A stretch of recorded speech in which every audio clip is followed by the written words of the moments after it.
لله وحده والصلاة والسلام على من لا نبي بعده أما بعد قال الله تبارك وتعالى أعوذ بالله من الشيطان الرجيم بسم الله الرحمن الرحيم كل نفس ذائقة الموت صدق الله العظيم وقال النبي صلى الله عليه وسلم أكثروا ذكر هذه اللذات يعني الموت أو كما قال عليه الصلاة والسلام. محترم حضرات، اللہ رب العالمین نے قرآن پاک میں موت کا تذکرہ جگہ جگہ الگ الگ انداز سے فرمایا ہے، جس میں ایک بہت ہی مختصر الفاظ میں بڑی جامع بات اللہ تعالیٰ نے ارشاد فرمائی کہ ہر جاندار کو موت کا مزہ چکھنا ہے. جو بھی زندہ ہے، جو بھی سانس لے رہا ہے، جو بھی پیدا ہو گیا، اب اس کو ضرور مرنا ہے. کب مرے گا، کہاں مرے گا، کیا کس حال میں مرے گا،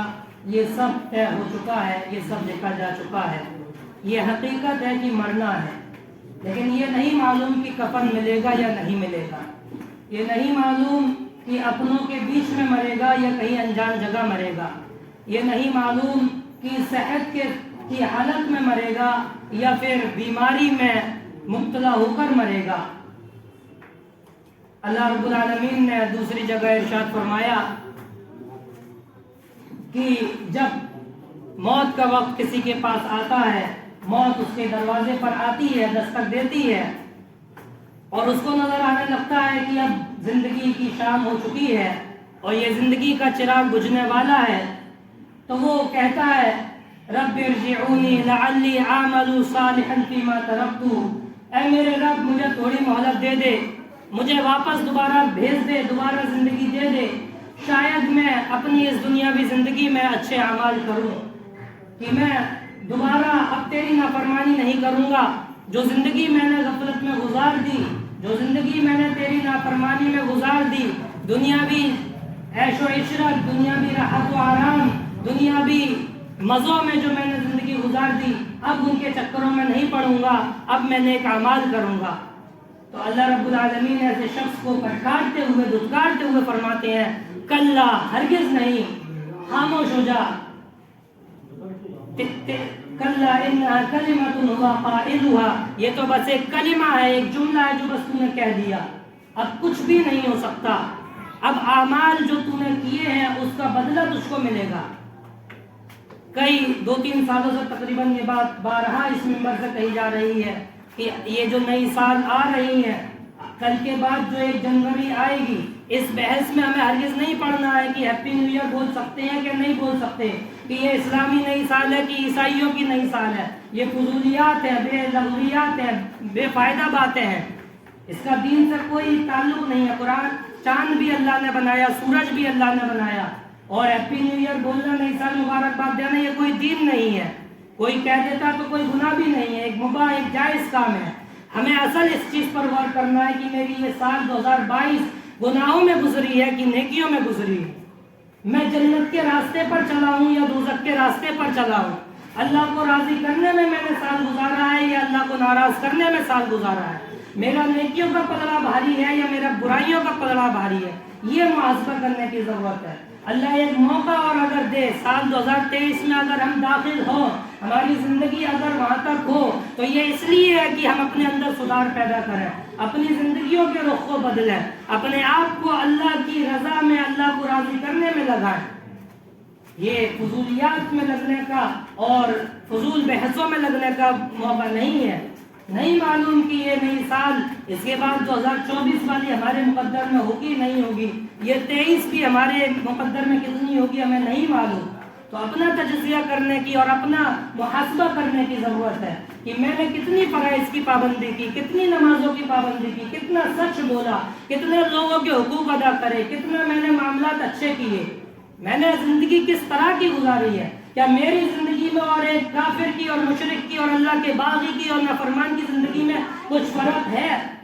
کیا میں اپنے آپ کو کہہ سکتا ہوں کہ ہاں میں جنت میں جانے کے لائق ہوں؟ کیا میں نے اللہ کا حق ادا کیا؟ کیا میں نے والدین کا حق ادا کیا؟ کیا میں نے اپنے رشتہ داروں کا حق ادا کیا؟ کیا میں نے کمائی کرنے میں حلال کی رعایت کی، حلال چیز کو انتخاب کیا یا بس آنکھیں بند کر کے میں کماتا چلا گیا؟ آنکھ کھلی تو کمائی کی فکر، آنکھ بند کر رہا ہوں تو کمائی کی فکر۔ اس چیز کے محاسبے کی ضرورت ہے۔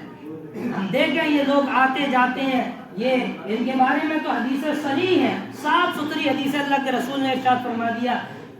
لا تسبوا الاموات، مرنے والوں کو برا بھلا مت کہو، مرنے والوں کے بارے میں تذکرے مت کرو، فإنهم قد أفضوا إلى ما قدموا، بے شک وہ سب جا چکے ہیں اس چیز کی طرف جس کی انہوں نے تیاری کری، جو اعمال انہوں نے کیے اس کا بدلہ ان کو ملے گا۔ اچھے کیے ہیں تو جنت کی قبر ان کی جنت کی کا باغ بنی ہوئی ہے، فرشتے نے بھی روح بڑی اچھی طرح سے ان کی قبض کی ہوئی ہے، اللہ بھی ان سے راضی ہے، زمین بھی ان کے لیے اہلاً و سہلاً مرحباً کے نعرے اور ان کا استقبال کر رہی ہے، اور پھر آخرت میں بھی ان کے لیے جنت سجی ہوئی ہے، انتظار میں ہے۔ اور اگر برے اعمال کے ساتھ یہ گئے ہیں، بری انہوں نے زندگیاں گزاری ہیں، تو حدیثیں بھری پڑی ہوئی ہیں کہ زمین بھی کہہ دیتی ہے لا اہلاً ولا مرحباً، کوئی تیرے لیے ویلکم نہیں ہے، کوئی تیرا سواگت نہیں ہے، سب سے بدترین شخص تو تھا جو میری پیٹھ پر چلتا تھا، آج میرے سپرد کیا گیا، تو دیکھ میرے برے انجام کو بھی دیکھ۔ اور جہنم کا گھڑا اس کی قبر بنا دی جاتی ہے، اور جہنم بھی اس کے لیے منتظر ہوتی ہے، اور جہنم بھی اس کا انتظار کر رہی ہوتی ہے، قیامت کے بعد اس کا ٹھکانہ جہنم ہوگا۔ ہمیں زندوں کو ان کے تذکرے سے کوئی فائدہ نہیں ہوگا، بلکہ اللہ کے رسول کے حکم کی نافرمانی ہوگی، کہ اللہ کے رسول نے فرمایا کہ مردوں کی برائیاں مت کرنا، مرنے والوں کے تذکرے برے انداز سے مت کرنا، بلکہ یوں فرمایا اذکروا محاسن الاموات، مرنے والوں کی خوبیاں بیان کرو، ان کی اگر 100 میں سے 99 برائیاں تھیں، ایک اچھائی تھی، تو ہمیں حکم ہے، ہمارے دین کا حکم ہے، ہمارے آقا کا حکم ہے کہ اس ایک اچھائی کو بیان کرو اگر بیان کرنا ہے، اس کی 99 برائیوں کو بیان مت کرو۔ اس نے جو کیا ہے اس کا عمل، اس کا بدلہ اس کے لیے تیار ہو چکا ہے، اس کو اس کا بدلہ مل رہا ہوگا۔ اور ایک جگہ اللہ کے رسول صلی اللہ علیہ وسلم نے زندوں کو جھجوڑتے ہوئے کہا، زندوں کو یاد دلاتے ہوئے کہا، اور کہا اکثروا ذکر حازم اللذات یعنی الموت، اے زندہ لوگوں، اے سانس لینے والوں اور اترانے والوں اور یہ سمجھنے والوں کہ ابھی تو جوانی ہے، ابھی تو بچپنا ہے، ابھی تو طاقت ہے، ابھی کیا بگڑا ہے، ابھی تو بہت کچھ کرنا ہے، سنو زیادہ سے زیادہ لذتوں کو توڑنے والی چیز یعنی موت کو یاد کرو، موت سے غافل مت رہو۔ یوں فرمایا اللہ کے رسول نے کہ زوروا مقابرکم، قبرستان جایا کرو، قبروں کو دیکھا کرو، قبروں کی زیارتیں کرو، کیونکہ وہ تمہیں تمہاری موت یاد دلائے گی۔ وہاں پر دفن، وہاں پر آرام فرما رہے مسلمان جو کل تک بڑے چودھری تھے، بڑے پیسے والے تھے، بڑی طاقت والے تھے، بڑے عہدے والے تھے، بڑے خاندان والے تھے، بڑا ان کا منصب تھا، بڑی ان کی بات تھی، آج دیکھو کیسے عاجز اس 2 گز زمین کے اندر پڑے ہوئے ہیں، دفن ہے، اور جو چیز ان کے ساتھ بیت رہی ہے یہ وہی جانتا ہے، زندہ اس کو تصور نہیں کر سکتے ہیں۔ اللہ کے رسول صلی اللہ علیہ وسلم نے یہ فرمایا کہ مردوں کو اور قبروں میں مدفون لوگوں کو جو سزائیں دی جاتی ہیں، جو تکلیفیں دی جاتی ہیں، اگر ان کی چیخ اور پکار جن اور انسان سن لیں تو پھر وہ اپنے مردوں کو دفنانا چھوڑ دیں۔ ایسا سخت مرحلہ وہ قبر کا مرحلہ ہے۔ آج ہم کیسے غافل ہیں، ہم اپنے آس پاس موت کو دیکھتے ہیں، اپنے بیچ کے لوگوں کو جاتے ہوئے دیکھتے ہیں جو چند مہینوں پہلے، چند دنوں پہلے، چند سالوں پہلے ہٹے کٹے تھے، جوان تھے، بولتے تھے، کھاتے تھے، چلتے تھے، سارے کام کرتے تھے، ہم سے اچھے انداز میں کرتے تھے، ہم سے اچھے حالت میں تھے، لیکن آج وہ ہمارے بیچ نہیں ہوتے ہیں، آج وہ ہمارے بیچ سے چلے جاتے ہیں، لیکن پھر بھی ہماری زندگیوں میں کوئی تبدیلی نہیں آتی، پھر بھی ہم اپنے گناہوں سے توبہ نہیں کرتے ہیں، پھر بھی ہم اپنے گناہوں کو نہیں چھوڑتے ہیں، پھر بھی ہم آخرت کی تیاری نہیں کرتے ہیں۔ ایک مختصر سی آخری بات سمجھا کر میں اپنی بات ختم کروں گا۔ بنی اسرائیل نے جب بچڑے کی عبادت کی اور ایک بچڑے کو خدا بنایا اور اس کو پوجنا شروع کیا تو اللہ رب العالمین نے موسیٰ علیہ السلام کی زبانی ان کو کہلوایا کہ اگر تم توبہ کرنا چاہتے ہو اور تمہیں توبہ کرنی ہے، اللہ سے معافی مانگنی ہے، تو یا اللہ میری توبہ اور استغفر اللہ کہنے سے تمہاری توبہ قبول نہیں ہوگی، بلکہ تم لوگوں میں سے جن لوگوں نے بچڑے کی عبادت نہیں کی ہے وہ ان لوگوں کو قتل کریں گے جن لوگوں نے بچڑے کی عبادت کی تھی، یعنی گناہ کیا تھا، جرم کیا تھا۔ اور پھر اللہ رب العالمین نے ان کی توبہ جب ہی قبول کی جب ان لوگوں نے اپنی جانوں کو قربان کیا۔ تو علماء نے، مفسرین نے لکھا ہے کہ یہاں پر جب حضرت موسیٰ نے